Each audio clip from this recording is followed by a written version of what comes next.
사도신경으로 신앙 고백합니다. 전능하사 천지를 만드신 하나님 아버지를 내가 믿사오며 그 외아들 우리 주 예수 그리스도를 믿사오니 이는 성령으로 잉태하사 동정녀 마리아에게 나시고 본디오 빌라도에게 고난을 받으사 십자가에 못 박혀 죽으시고 장사한 지 사흘 만에 죽은 자 가운데서 다시 살아나시며 하늘에 오르사 전능하신 하나님 우편에 앉아 계시다가 저리로서 산자와 죽은 자를 심판하러 오시리라.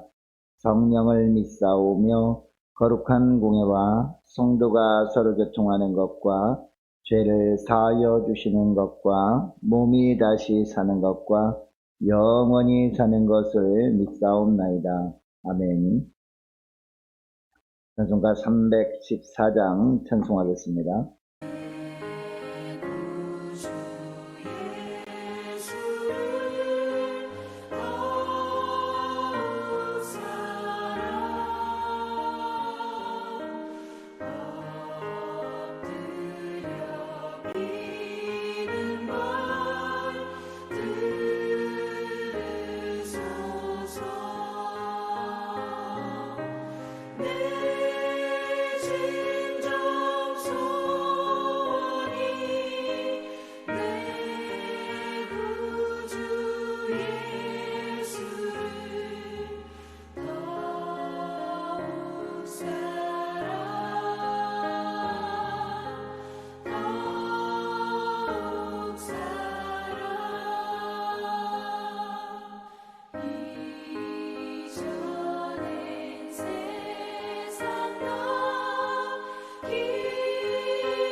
하나님 아버지 감사합니다. 오늘도 새날을 저희들에게 허락하시고 이 새벽 미명부터 저들에게 은혜를 부어주시려고 불러주심을 감사합니다.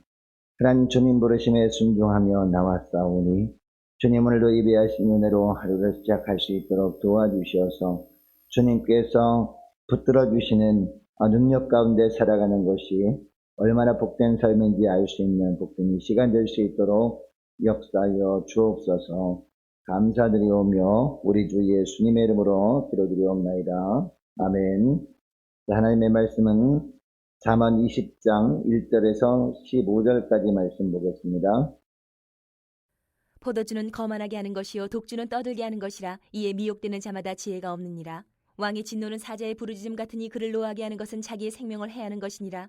다툼을 멀리하는 것이 사람에게 영광이거늘 미련한 자마다 다툼을 일으키느니라. 게으른 자는 가을에 밭갈지 아니하나니 그러므로 거둘 때에는 구걸할지라도 얻지 못하리라. 사람의 마음에 있는 모략은 깊은 물 같으니라. 그럴지라도 명철한 사람은 그것을 길어내느니라. 많은 사람이 각기 자기의 인자함을 자랑하나니 충성된 자를 누가 만날 수 있으랴. 온전하게 행하는 자가 의인이라. 그의 후손에게 복이 있느니라. 심판자리에 앉은 왕은 그의 눈으로 모든 악을 흩어지게 하느니라.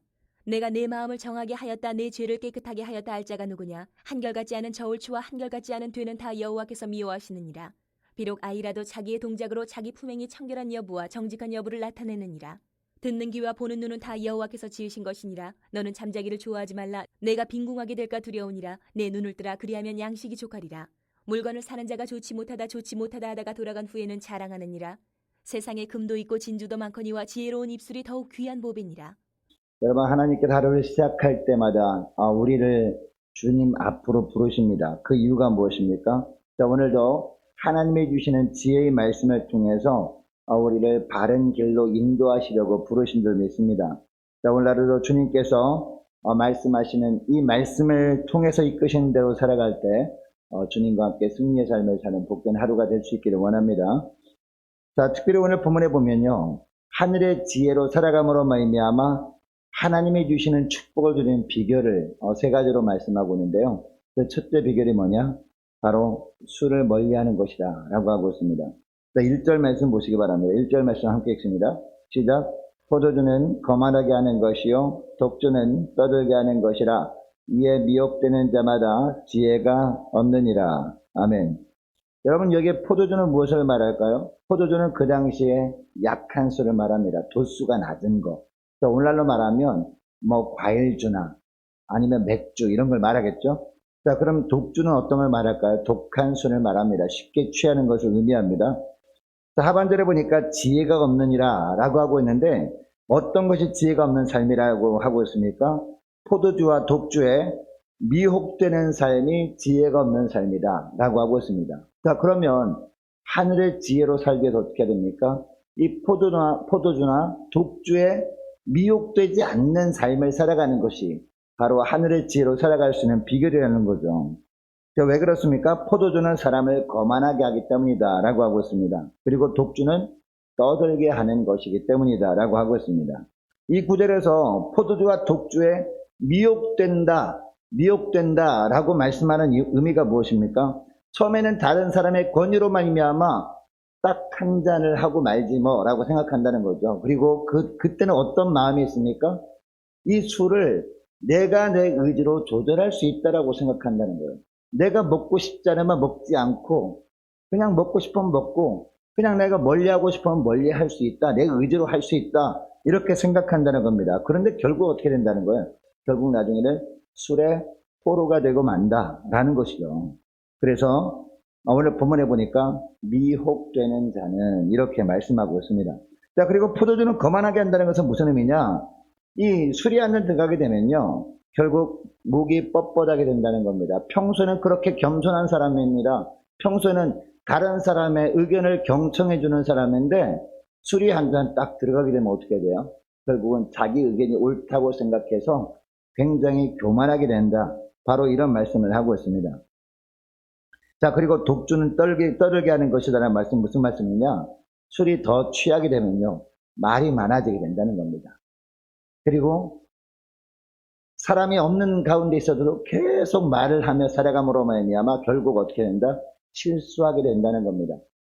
결국 말로 하나님 앞에서 죄를 범하게 되고 말기 때문에 이 술을 멀리하는 것이 하늘의 지혜로 살아갈 수 있는 비결이다 라고 말씀하고 있습니다.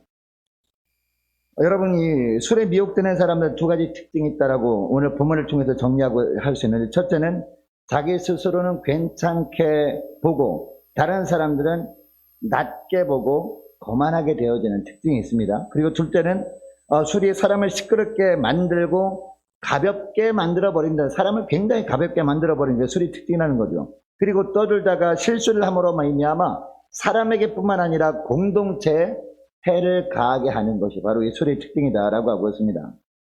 이 두 가지는 지혜의 특징과 정반대되는 거죠. 여러분, 반면에 지혜의 특징은 어떤 걸 말합니까? 지혜는요, 사람을 겸손하게 합니다. 여러분, 이 지혜의 말씀이 우리 심령 가운데 가득하게 되면 점점 어떻게 됩니까? 우리가 겸손하게 됩니다. 왜? 하나님의 말씀에 비춰보면 나는 하도 없이 미천해 보이고 다른 사람들은 존귀해 보인다는 거죠. 이게 바로 이 지혜의 말씀의 특징이라는 거죠. 그리고 또 한 지혜는요, 사람을 신중하게 만듭니다.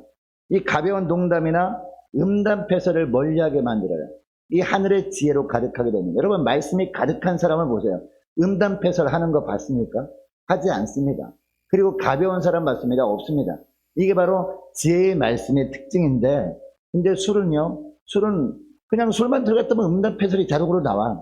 그리고 사람이 굉장히 가벼워진다는 그런 특징이 있다는 거죠.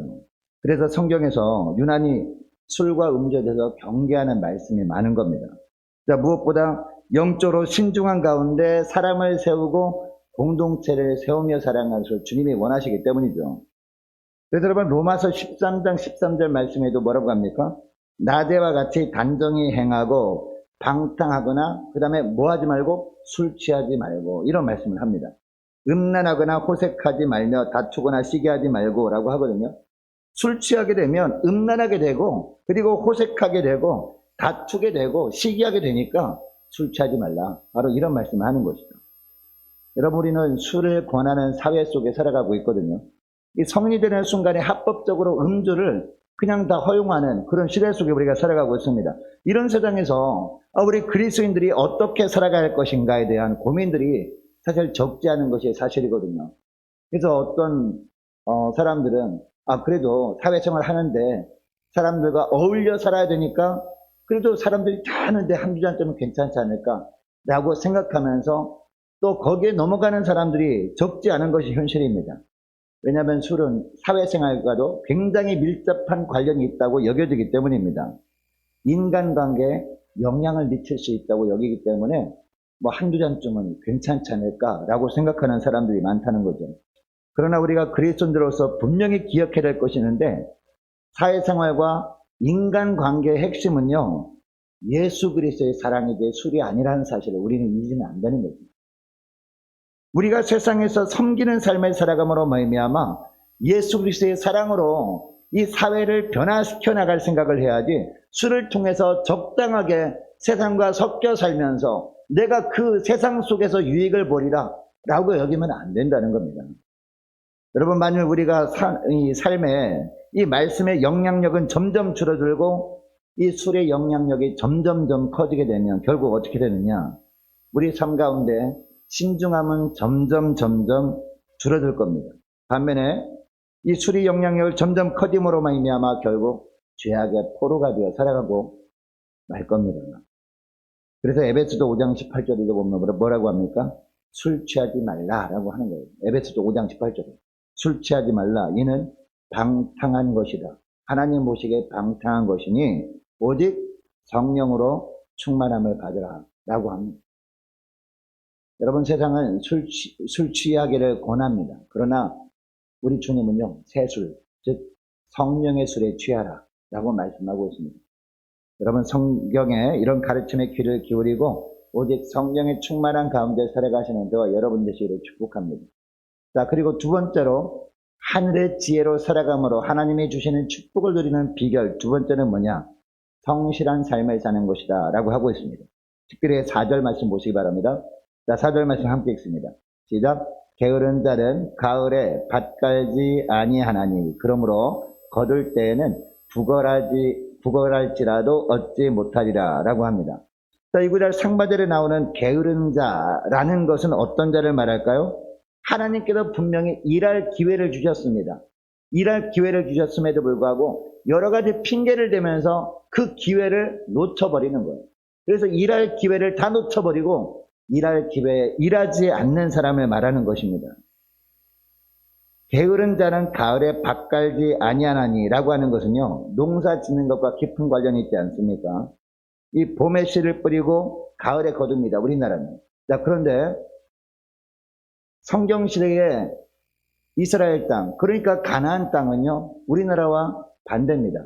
가을에 씨를 뿌리고 늦봄에 이제 그 수확기 아니겠습니까? 자, 그러니까 여러분, 가을에 씨를 뿌리기 위해서 어떻게 해야 됩니까? 가을에 씨를 뿌리기 위해서 당연히 밭을 갈아야 되겠죠. 밭을 갈아서 씨가 이 땅속 깊은 곳에 심겨지도록 해야지, 그 밭을 갈 기회를 놓쳐버림으로 말미암아 밭을 갈지 못하면 씨를 뿌린다 할지라도 여러분, 이 풍성한 수확을 기대할 수 있겠습니까? 기대할 수 없는 것이죠. 밭을 갈 때, 그 비가 적당히 올 때 밭을 갈아야 될 거 아니겠습니까? 밭을 갈 때를 하나님이 주실 때, 그 기회를 주실 때 기회를 놓치지 않고 밭을 갈아야 된다는 거죠. 하나님이 일할 기회를 주실 때 그 기회를 놓치지 말고 일을 해야, 바로 성실하게 살아야 하나님께서 이 수확기에 풍성한 수확을 주신다라는 겁니다. 여러분, 그러면 불성실한 삶의 결과로 인해서 이제 밭을 갈 때 갈지 않고 씨를 뿌릴 때 씨를 뿌리지 않음으로 말미암아 수확기에 풍성한 수확을 거두지 않게 되면 어떻게 됩니까? 결국 가난해지게 됩니다. 그렇게 불성실한 삶을 사는 사람은요, 하나님께서 책임져 주시지도 않아요. 이웃들에게 마음을 감동시켜 주지도 않음으로 말미암아 결국 줄이게 된다, 이 말씀을 하고 있습니다. 반면에 성실하게 하나님이 일할 기회를 주셨을 때 열심히 그 기회를 이용해서 일하는 사람은 어떻게 된다? 7절 말씀해 보니까 하나님께서 그런 사람을 의인이라고 하면서 이런 의인에게 어떤 축복을 베푸신다고 말씀하시느냐? 7절 하반절 말씀 보니까요, 그의 후손에게 복이 있으리라 라고 하고 있습니다. 물론 이처럼 성실하게 일하는 사람도 하나님이 주시는 축복을 누리며 살게 되지만 그 자손도 동일한 복을 누리게 된다, 이 말씀을 하고 있습니다. 자, 또한 세 번째는요, 정직한 삶을 사는 것이 하나님의 주신 지혜로 살아감으로 말미암아 하나님의 주시는 축복을 누리며 사는 비결이다라고 말하고 있거든요. 자, 특별히 10절 말씀 보시기 바랍니다. 10절 말씀 함께 읽습니다. 시작. 한결같지 않은 저울추와 한결같지 않은 되는 다 여호와께서 미워하시느니라. 아멘. 한마디로 정직하게 살지 않는 삶을 하나님은 미워하신다는 거죠. 이 사업을 하더라도 정직하게 하라는 겁니다. 물론 다른 사업장에는 정직한 삶을 살지 않음으로 말미암아 더 이윤을 많이 남기는 것처럼 보이지만 거기에 현혹되지 말고 우리가 정말 하나님을 믿는 하나님의 자녀들이라면 하나님께서 다 지켜보신다는 것을 의식하고 정직하게 행하라, 바로 그런 말씀을 하는 겁니다. 여러분, 하나님께서 정직하지 못한 행동을 왜 미워하실까요? 정직하지 못한 상행위는 바로 사람을 이익의 수단으로 보는 것이기 때문입니다. 하나님의 형상으로 보는 것이 아니라 하나의 이익의 수단, 어떻게 하면 저 사람을 이용해서 내가 돈을 벌까, 이 궁리를 하고 있는 것이기 때문에 하나님이 미워하시는 겁니다. 여러분, 사람들은 다 하나님의 형상대로 지음받을 존재 아닙니까? 그리고 하나님께서 사랑하시는 존재 아닙니까? 그러니까 한 사람 한 사람을 정말 인격체로 대우한다면 정직하지 못한 방법으로 장사할 수가 없는 것이죠. 하나님은 그거를 보시는 거예요. 그래서 정직하지 못한 삶을 하나님은 싫어하신다, 미워하신다, 이 말씀을 하고 있습니다.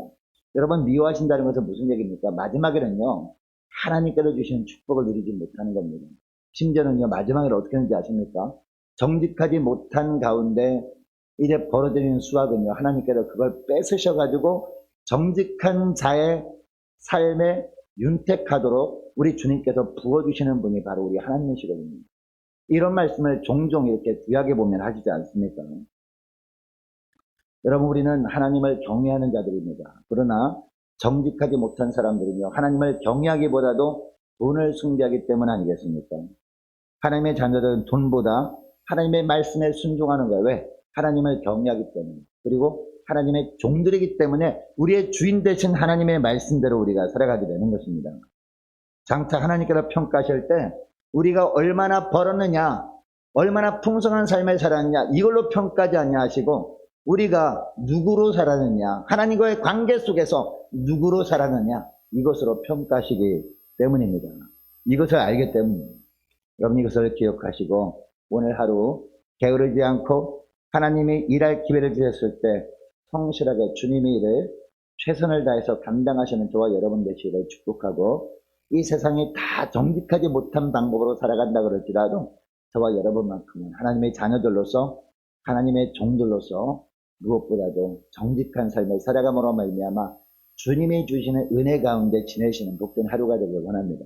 이번에 말씀을 기억하면서 함께 기도하기를 원하는 것은요, 하나님, 이 땅에 빛과 소금으로 거룩한 존재로 부름받은 저희들, 이 술을 권하는 사회 속에 살고 있지만 세상의 술에 취해 살지 않고 성령의 새술에 취해 살게 하여 주옵소서. 간절히 기도하며 죽겠습니다.